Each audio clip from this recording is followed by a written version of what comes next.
Osuna. Gracias. Yo sé, me va a decir. Ya. Yo sé, dijo Tomás a nuestra madre, que la injusticia hace correr la sangre, pero no quiero que la de mis hijos por amar la justicia se derrame. Eran los años que de economía tomábamos las plazas y las calles para exigir el cese de la guerra de intervención en Vietnam y el cobarde desembarco invasor a la rebelde Cuba que encendía nuestro coraje. El signo distintivo de uno y otro conflicto era la política infame de los gobiernos norteamericanos y su anticomunismo aniquilante. La Guerra Fría se llamó al pretexto para imponer peleles repugnantes en las naciones de su mundo libre, reprimiendo demandas ancestrales como aquí se hizo, el derecho de huelga, el de protesta y otras libertades, violando garantías consagradas como conquistas constitucionales. ¿Quién no recuerda lo que se hizo Allende en Chile con traidores militares?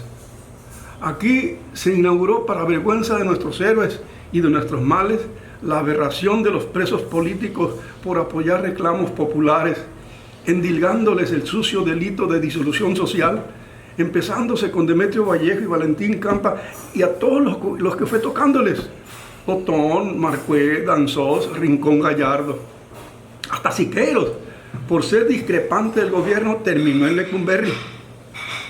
Esas y otras ofensas fueron dándose todos los años, hasta convertirse en el reclamo de los estudiantes que ya no protestaron por problemas de otros países, sí por los locales. Pero cada vez que se protestaba, ejerciendo las propias libertades consagradas en la Constitución, la policía actuaba a lo salvaje, obedeciendo a turbios funcionarios represores inmundos y cobardes.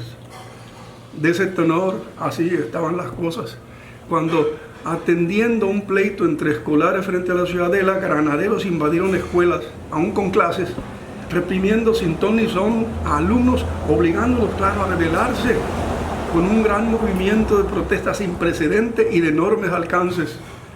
Se convocó a un consejo estudiantil y a una huelga en contra de la barbarie.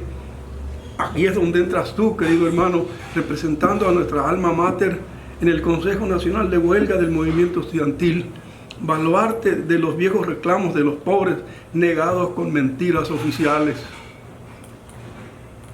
1968. Desde Sofía supe paso a paso de las banderas de los estudiantes, de sus demandas, algunas ingenuas, pero otras combativas, radicales, librando represiones policíacas, encabezando causas populares, creciendo con un mar la concurrencia a sus mítines, inundando calles, exigiendo no más presos políticos, no más de disoluciones sociales. El pueblo se sintió identificado con quienes decidieron enfrentarse por vez primera al feroz aparato de un gobierno que, para perpetuarse, mentía, reprimía, asesinaba y hasta en las elecciones era un fraude. De pronto algo movía las conciencias de los que no creían más en nadie, y el movimiento estudiantil creció, preocupando a la clase gobernante. Con los Juegos Olímpicos en puerta, la tentación de reprimir fue dándose, tras abortarse el camino del diálogo que se había acordado días antes. Así fue convocado el 2 de octubre en Tlatelolco un mitin por la tarde, contemplando que habría 3 oradores, siendo el primero tú, hermano. Empezaste tu intervención y en eso un helicóptero lanzó una extraña bengala, iniciándose con francotiradores apostados desde los edificios circundantes, el aniquilamiento inconcebible del pueblo asesinado por chacales. Así fue la respuesta del gobierno a las demandas de los estudiantes. Así se deslegitimó ese régimen martirizando la inocente sangre. Entonces inventaron 1000 delitos contra los integrantes del CNH. A todos los que había en el presidium se los detuvo tras amenazarles. Se los llevó a otro sitio a interrogarlos semidesnudos, identificándoles. Y al enterarse que tú habías sido el único orador, les dio en golpearte a culatazos, rompiéndote el rostro de un golpe seco que empezó a sangrarte. De ahí fueron trasladados al campo militar número 1, pero antes se les tomaron degradantes fotos para gobernación, haciendo alarde de haber sofocado una gran conjura contra el gobierno que ganó el combate. Desde esa noche desaparecieron las tristes evidencias, los cadáveres, y al día siguiente lavaron la plaza para ocultar la criminal masacre. 1969. En Lecumberri apenas hubo cupo en la crujía para confinarles. En más de una ocasión les ofrecieron dinero y libertad para comprarles. Guevara, De la Roca, Godet, Gómez y tanto compañero inquebrantable junto contigo, hermano, mantuvieron con dignidad y orgullo sus ideales. José Revueltas tuvo un gesto heroico. Creyendo que podía liberarles, se echó la culpa de ser el autor intelectual de todo.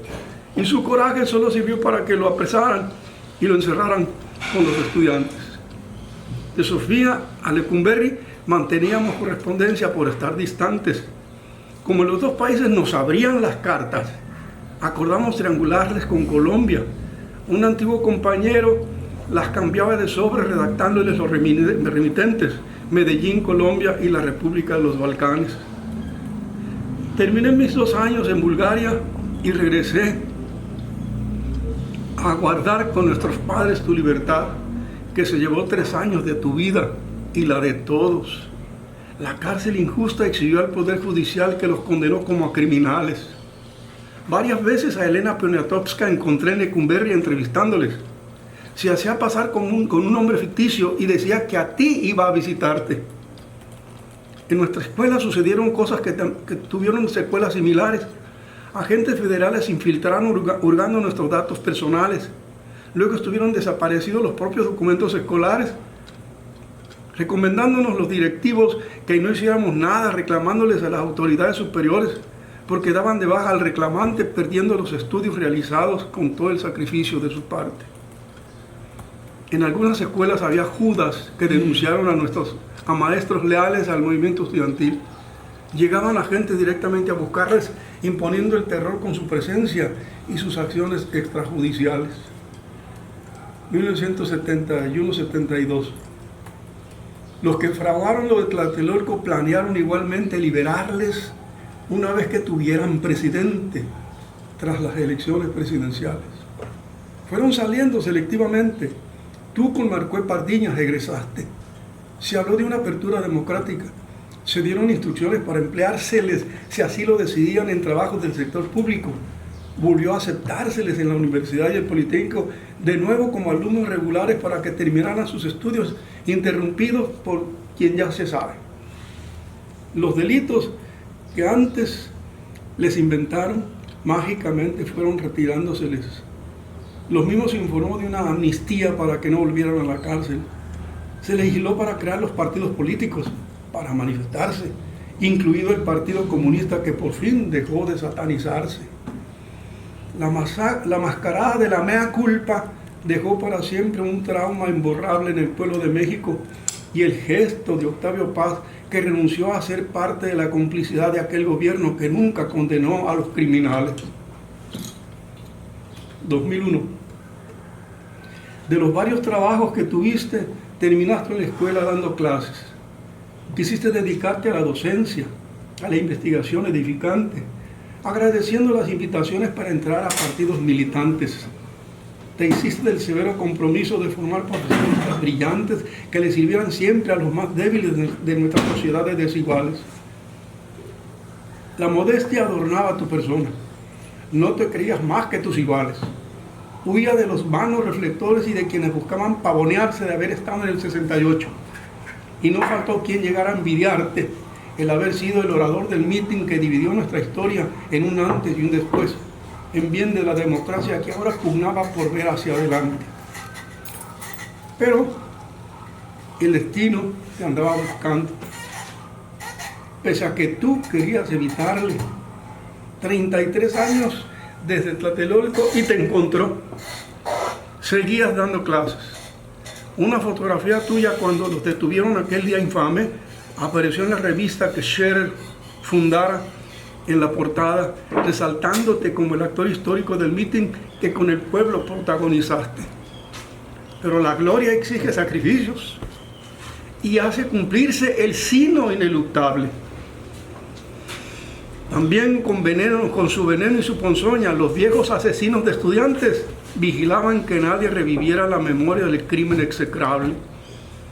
Y aprovechando que era un fin de cursos y que no habría alumnos yendo a clases, te estuvieron cazando todo el día, poniéndote una trampa miserable. En el bar de un hotel que frecuentabas, una mujer te invitó a acompañarle y en el cuarto ya estaban esperando los designados para asesinarte. Así apagaron tu esplendor, hermano, los hijos de la sombra y la barbarie. Pero la luz inmortal de la historia perdurará por siempre, iluminándote. 2019. Al terminar los versos anteriores, recordé las palabras de mi madre. No quiero que la sangre de mis hijos por amar la justicia se derrame. Ella sabía, hermano, en su presagio, lo que sembró en nosotros como madre, y sabía también que no podíamos ver el sinfín de cosas indignantes pasivamente. Aquel jueves de Corpus te protegió obligándote a quedarte con ella hasta que terminó la tarde. Y te obligó también a que pensaras en tu familia como esposo y padre. Te quiso tanto que no le informamos de tu muerte, procurando evitarle el inmenso dolor que sufriría al saberlo y no volver a mirarte. Siempre que Soletti nos preguntaba, decíamos que vendrías a visitarle. Hoy que te escribo, como te gustaba que escribiera abordando al descaer en la realidad del mundo sin adornos, recuerdo que al caer los estudiantes en prisión, pensé en el infame tiempo que injustamente viven a arrebatarles. Imaginé tu corazón dolido y el dolor del rencor emponzoñándote, alcanzándote finalmente el odio, empañando tus más limpios ideales. Entonces, desde Sofía, Bulgaria, intenté de algún modo serenarte. Y te escribí, ¿recuerdas? Unos versos mismos que ahora me hacen recordarte. Si has de sobrevivir, haz el bien a la tierra. Si te dan a elegir, haz la paz, no la guerra. Vive para el amor y que el amor te colme y que nunca el rencor quede unido a tu nombre. Gracias.